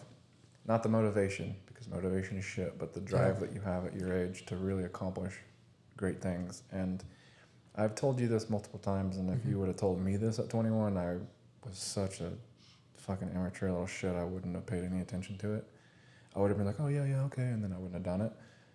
If you have people in your life that are afraid to tell you the truth or tell you when you're fucking up, in a respectful way, obviously, which is probably about 95% of people, really don't want those fucking people around. Yeah, and well, thank you for that, bro. But yeah, my close group of people that I share ideas with, bro, it's really 3 people. It's like you and 2 others, and even then, like, I keep such a close group because it's a lot of that, like, it's a lot of people, like, just. Yeah, why don't you share that with everybody? I'm curious. I want to hear your thoughts on why you decide I don't want to share this with this person. Because I went through a period in my life where I thought, if I won the lottery, who would I share this information with and who wouldn't I? And I thought, okay. And that helped me cut people out of my life. Yeah, I don't share with people, dude, because I don't like the feeling of someone thinking, okay, if I come to you with an idea, dude, and I'm like, bro, I think this would be a great idea. Let's do it together. Or let's say I'm like, I want to do this, bro, and I think this. What I hate. Okay, I'll tell you a story about my dad, and this is going to relate to this. So I got into an MLM business when I was 16. No, 14. Okay? I was so fucking proud of myself, dude, for being able to, kind of not go into the same route as every other kid was going into at that when I was in high school, where everyone was going looking for the parties on the weekend, looking for the college and who they're gonna fuck next and that, right? Yeah. I was so proud of, like, damn, like, I really just met some really wealthy people who have done really well in business, and I'm connected to them directly, and they're gonna teach me how to do that. Now at that age I was very naive on kind of like what that really meant necessarily, but the fact that they gave me that little light of hope was big. Right? So my dad has a painting company, and my relationship with my dad now is good, but back in that day, it was, we didn't really talk. It was just kind of like, he has his company, and I was trying to show him that, Dad, I'm finally doing something with my life, at 14, dude, which is awesome. Holy shit. Yeah. Because I've always wanted the validation of my dad, because I never had it. So I did a lot of things for that, like boxing, wrestling, jiu-jitsu, MMA, soccer, all these sports. I did it because I wanted him to be like, I'm proud of you, son. Yeah. I'm happy for you, son. I hear that. You know what I'm saying? So because I didn't get that at all, when I went to him with this business, he told this is exact. I remember where I was at, and the conversation was like this. I was like, hey, Dad, I started a business, and I was wondering if you want to be my customer, Yeah. And in my head, I was thinking, he's going to say, yeah, like, he would, well, for sure he would want to support your son, right? So then he's like, okay, well, he's like, well, what type of business is it? I'm like, oh, I'm just like this and that, blah, blah. He's like, how much money are you putting into it? And I was like, I don't know, like $600.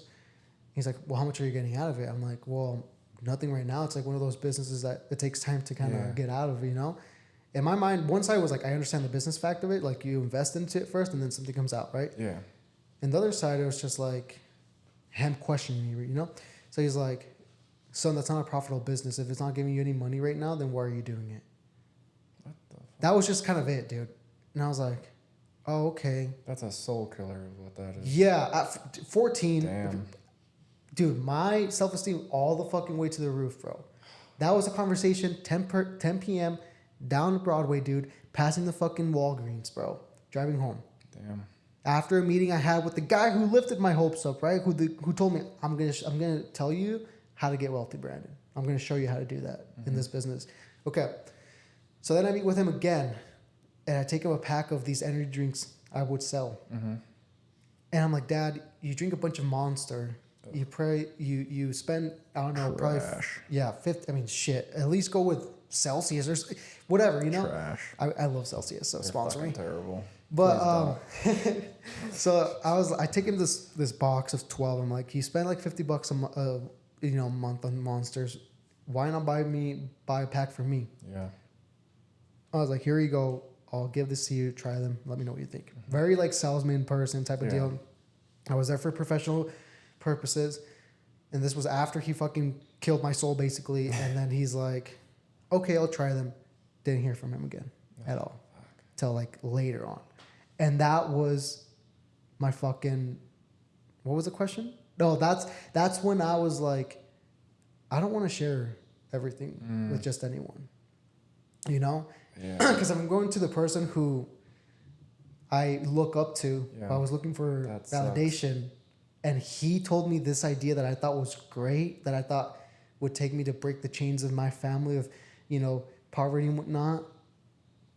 Brought me down. Why would I go share that with someone who's a regular person who can say to me, that's not going to work, dude, or just wait. I hope you learn You know what I'm saying? Because your dad, if you share stuff like that with your dad, they're more than likely going to be very honest, whether it's good or bad, whereas a stranger might not. So right.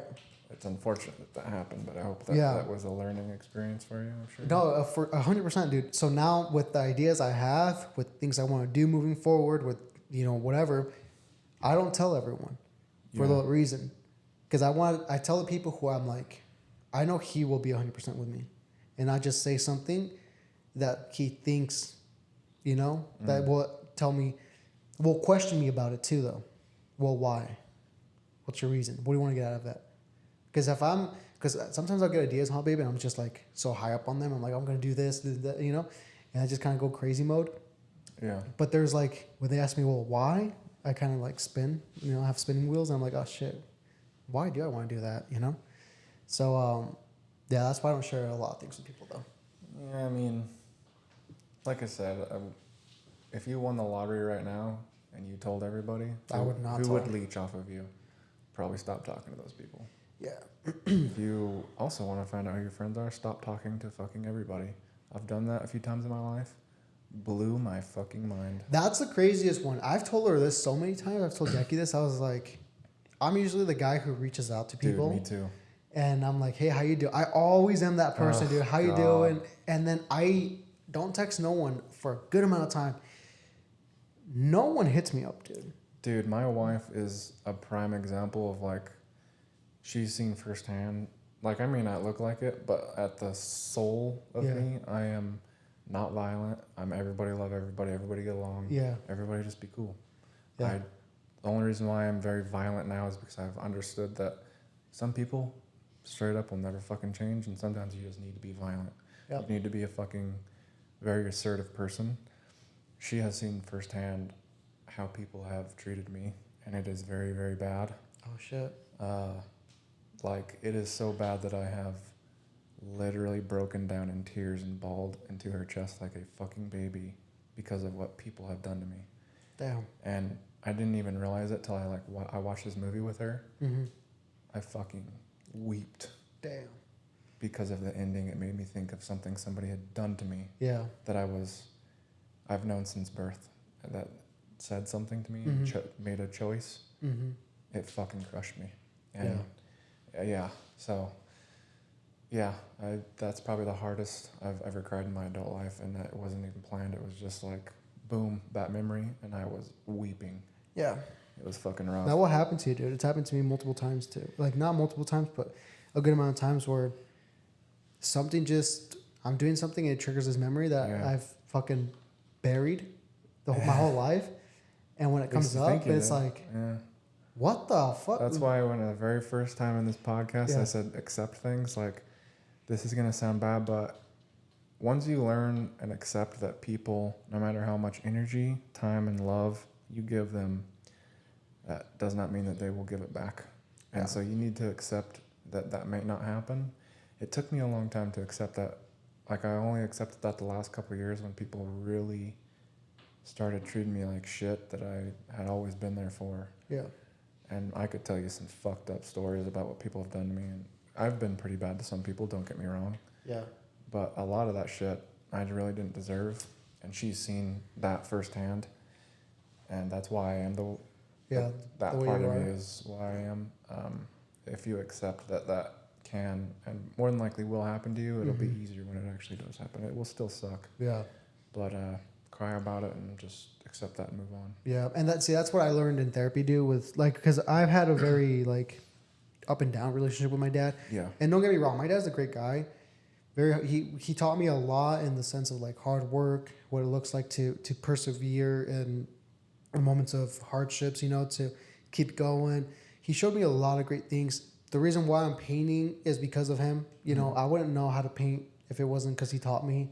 So I probably wouldn't be able to get paid the way I'm getting paid or the side jobs I get if it wasn't, you know, because he taught me when I was younger. So he's a great guy, but you know, with it, no one's perfect. So there's things he's done that have hurt me, and there's things I've done that I'm sure have hurt him too, you know? Yeah.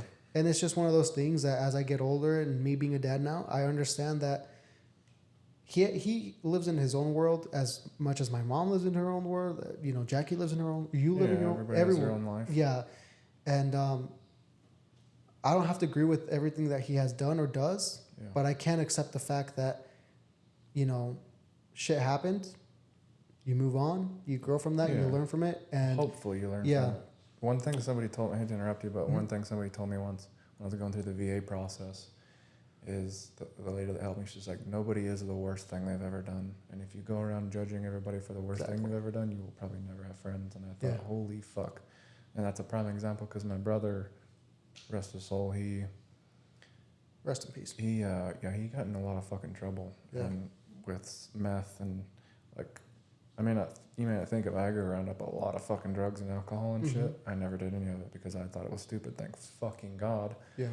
But if I were to ever judge him for the worst thing he ever did, I would have never had a friendship with him because he was in prison for 7 years. Yeah. And he fucked a lot of things up, you know, but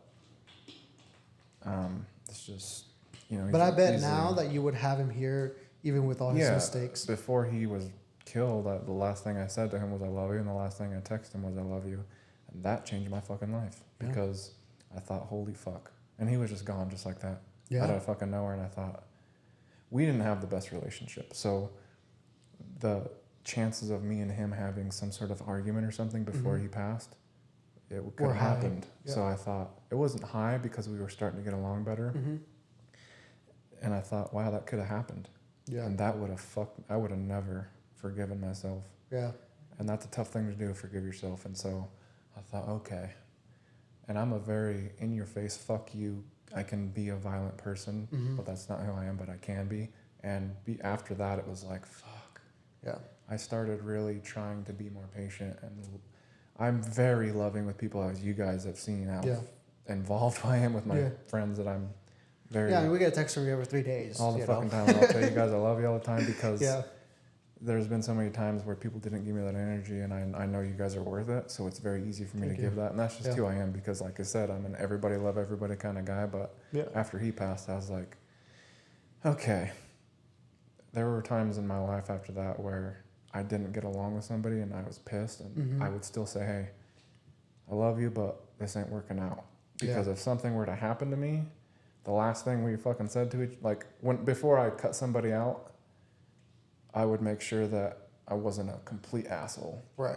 Because if something were to happen, the last thing I would have said was fuck you or something, it would have sucked. Yeah, of course. And so that really put some shit into perspective for me. And I hope that people don't have to go through something like that for them to think and act differently. Yeah, and I hope they don't, dude, because thank God I fucking realized what you just said before, like anything bad has happened in my life. Like, thank God, dude, I haven't lost any close family member to me. So I don't know what that is, right? The day that comes, which can happen any day. My cousin I was really close to, we talked all the time, and I just stopped hearing from her, and it turned out she killed herself. Oh, wow. And then I found out before I deployed, and it was just like, what the fuck? Yeah. You know? And then my brother's baby mama, she just randomly on the 4th of July here, this 4th of July, was killed. She got ran over by somebody. What the fuck? And yeah, it's like that shit. And she was on like not life flight, but she was like in a coma for a couple of weeks before they decided it's not gonna work. And that's it. She was gone, and it's just like that. Thank God they had a kid before they both passed, you know. But now that kid is mom parentless. And fatherless. Yeah. And it's like, man, you really don't have 2 months. You don't have 4 months. You don't have 20 years. Like you have right fucking now, and you better make the most of it. Yeah. And the thing is, and this pisses me off because so many people listen to this type of shit. Yeah. Because this type of shit that I'm saying is, you hear it all over the fucking place. People are like, oh yeah. And then they turn that YouTube video off and they go right back to the fucking shit they were doing because they were motivated for 5 minutes. Exactly. They don't allow themselves to have that change and that drive. Or they don't really put the intention behind like actually thinking and saying, you know what? Yeah, maybe I should not have that, you know? And like I was saying, I haven't lost anyone in my family, thank God yet. But when the day comes, dude, I don't want to feel like I could have done more to be there. Does that make sense? Yeah, it does. Trust me, it does. And so, yeah, like a good example is with my dad, bro. Like I had a lot of resentment for the guy, and I just one day I was like, listening to a song, and I was like, it's tough. What if my dad dies? Yeah, you know, because it could fucking happen. If he dies, is this what I'm gonna be left with? This resentment and this anger for him? Yep. When I don't really even understand why he did the things he does, because we haven't even really talked. Sometimes you just gotta fucking talk to someone. Like, and that's exactly what it took, dude. If you have a fucking problem with somebody, you fucking be like, hey, look, I'm sorry, like this shit happened. Like we gotta figure this out. Like my first team leader in the military, his name is Hyatt. He got kicked out of the army because of something with his profile. Dude killed himself. Oh shit. And that fucked me up. Like. I kind of want to cry because, dude. Yeah, that was tough because of how he did it. Oh man, yeah, it's rough. He got a girl pregnant, and the way he fucking took his life was fucked up. Yeah. The way, he texted some people before. He said, "May Valkyries carry me onward until Valhalla." I got that tattooed on my arm, and he was fucking gone. And it's tough because I understand. Veteran suicide. Yeah. Trust me. 100%. The last 5 years for me have been hard. Pretty fucking hard. So it's all good, bro. That was fucking tough. It was fuck, he's gone, and I thought, fuck. Could I have talked? Could I have? Yeah.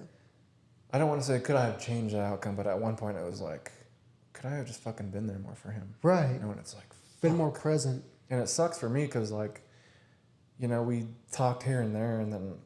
You just never fucking know. You never, and the thing is, you really sometimes don't fucking know what somebody's going through, especially, and I hate to say this, but especially if they're a guy. Because guys are typically taught to hold shit in, which I do not fucking recommend. You know, so, yeah. Anyways.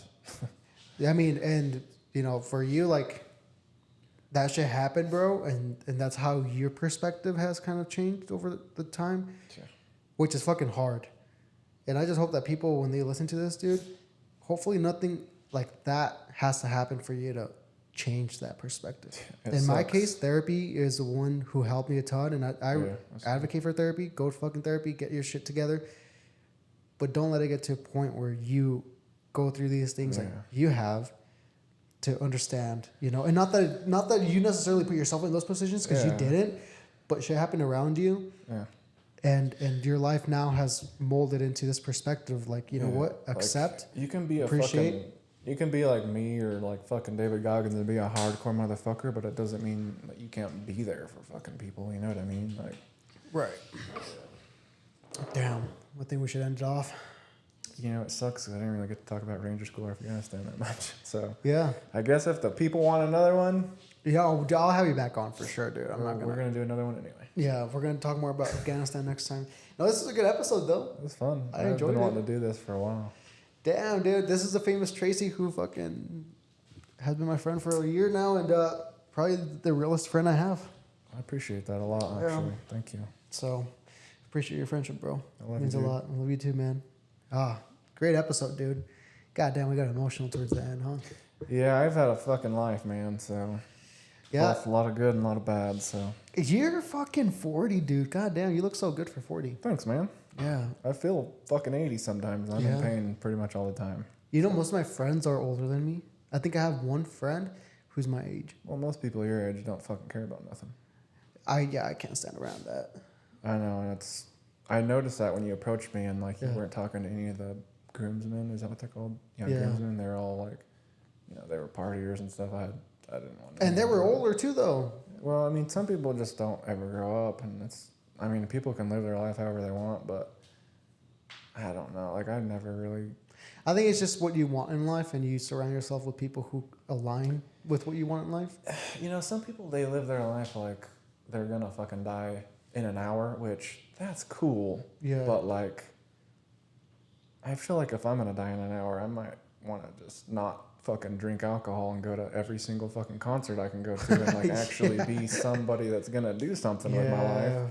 It's weird how people have that different mindset. I don't necessarily understand the alcohol thing. I think alcohol is the worst fucking thing on the planet. I just don't understand how alcohol is legal, but weed is not. No, dude, fucking thank you. Like, I fucking despise alcohol. I'm friends with people that drink. Don't get me wrong. How about this? How is alcohol legal and cigarettes legal, but weed and psychedelic mushrooms for veterans illegal, who have shown to help with PTSD and things like that? It's interesting because the government cares so much about fucking us and making money that, guess what? Just make weed legal, and guess what you'll do? You'll make money. Exactly. It's so weird. Same like there's like this guy who has this program called MAPS, and he helps veterans through their PTSD and all that stuff. It's very veteran orientated. Through how do you say it? Hallucinogenics. Yeah, through like mushrooms and ketamine and fucking not LSD. I've heard ketamine's amazing. Yeah, I need to look into that. He's helped all these veterans through that, and it's illegal. It's like, damn. Jeez. But you're prescribing fucking fentanyl and Percocets to veterans just to make them more addicted to that shit. So when they you overdose, then you question, oh well, he just had PTSD, but you could have saved his life by prescribing a healthy medicine like ketamine or mushrooms. Yeah. Are you fucking kidding me? I don't know. I mean, alcohol's legal, but there's a limit, but it doesn't mean people follow it. I have no problem with people like having some beers after work. Like, one of my best friends in high school who was killed after high school, he fucking drank like a fucking 6-pack every night. Like Hyatt? Yeah. Dude, I have never in my life met somebody that drank more than him. Wow. This dude would drink a 40 a night. Damn. And go out. Damn. This dude's liver was fucking iron, steel. Dude. It was I've never seen anybody drink as much as he does. Yeah, I know. I've met people, dude, who drink and have their nice little 6-pack after work, and they're great people. They're not bad people. Yeah. All I'm saying is just like, if you're gonna have alcohol, just be fucking responsible. Yeah. That I don't mind if somebody drinks and they're responsible. Cool. If they're not, I don't want anything to do with them. It's that simple for me. Yeah. Same. I guess. I just don't get around people. I don't even drink alcohol anymore. I don't understand it. I stopped drinking when I did 75 hard. When I started doing it, I was like, I'm done. Good. I felt great, dude. And for anybody that wants to do 75 hard, first off, don't try it. Do it. And 2, get a good book. And then 3, I have this. It's an aluminum water bottle. Well, not bottle, but I guess it's a bottle. And I drink 5 of these a day.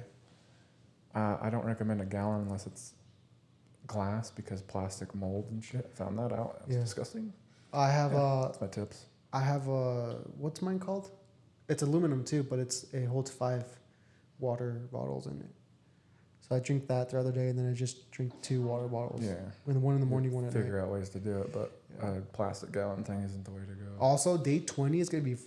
It's going to get boring after day 20. It does get boring. Like, I don't know how many days I wake up and just like, oh, fuck it. But I do it anyway. Yeah. And that's the mindset you have to have. You just say, like, oh. You're going to be like, oh, God, I have to go. It's really just about choosing the hard right instead of the easy wrong. I'll tell you what, though. Fucking going out in the mornings, dude, seeing that sun come out. It's so nice. It's so beautiful. Because then when you get home, you're up. You've already done a workout. You already got some of your 75 hard done, and you're proud of yourself. Exactly. No matter how many fucking times you've done it. Like, I've done that shit a lot in the military. Mm-hmm. I've fucking gotten in firefights, fucking ranger school, airborne school. I still get proud of myself for waking up in the morning and just going for a run. Especially with a fucked up knee, arthritis, and fibromyalgia. Yeah. It's good. Yeah. All right, bro. Well, do you want to share your Instagram or no? No, I don't care about social media. If somebody fucking wants to get a hold of me, they'll find you. Yeah. So, okay. Yeah.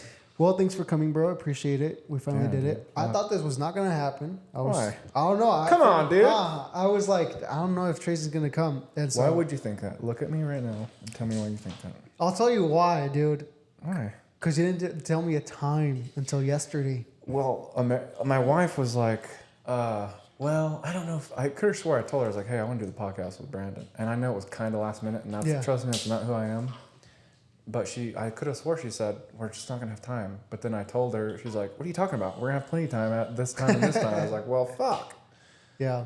But she wanted to go to the farmer's market, and apparently I was going to go with her, and I never thought I was told or invited. She's going to be her and her friend, and I was like, cool, whatever. And then she's like, no, you're going with me. I was like, okay, well, fuck, I'm going with you. So we had to push this back an hour, and then we finally got it done, dude. We got it done. I feel like there's going to be more. There's going to be 100% more, dude. I wanted to talk about Afghanistan Ranger School more because I feel like my mindset on those two things could really help people if they're willing to change themselves. Yeah. Well, listen, we dipped our toes into that this episode. Next episode, we'll dip our whole body into it and see what happens.